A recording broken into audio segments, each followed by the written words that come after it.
Mes chers compatriotes, comme vous le savez, la responsabilité commandait qu'on n'organisa pas cette mascarade le 22 mars 2020 en raison de la crise sanitaire.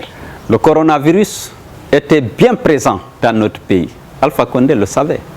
Mais il a décidé, au mépris de la morale, d'organiser sa mascarade, sachant bien que tout attroupement que provoque une élection est susceptible d'accroître les risques de propagation du virus. Il l'a organisé et après, au lieu de s'occuper d'une gestion rigoureuse de cette crise, eh bien, il continue de dérouler son agenda visant à renforcer son pouvoir dictatorial. C'est dans ce cadre qu'il a promulgué la constitution illégale qu'il croit avoir fait adopter.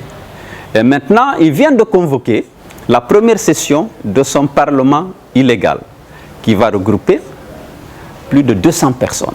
Alors que lui-même, il a interdit tout rassemblement de plus de 20 personnes dans le pays.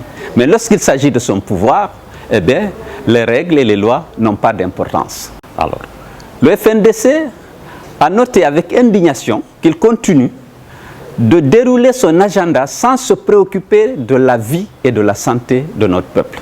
Nous avons dit qu'on ne peut pas rester indifférent. Le FNDC a donc décidé d'organiser une ville morte le mardi 21 avril. Une ville morte, pourquoi? D'abord pour protester contre cette gestion irresponsable de la crise sanitaire. Mais ensuite, pour protester contre les arrestations, les kidnappings et les séquestrations des militants du FNDC à Zérékouré, à Koundara, à Labé, à Mamou et à Conakry et un peu partout dans le pays.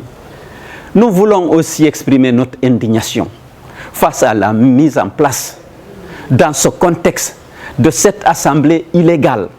Mes chers compatriotes, le FNDC vous demande de rester chez vous le mardi 21 avril pour protester contre la gestion irresponsable de la crise sanitaire par les autorités de ce pays, pour protester contre les kidnappings, les arrestations et la séquestration des partisans et responsables du FNDC, et également pour marquer votre indignation devant les comportements de nos dirigeants qui n'ont aucun souci finalement pour la vie et pour la santé des populations guinéennes.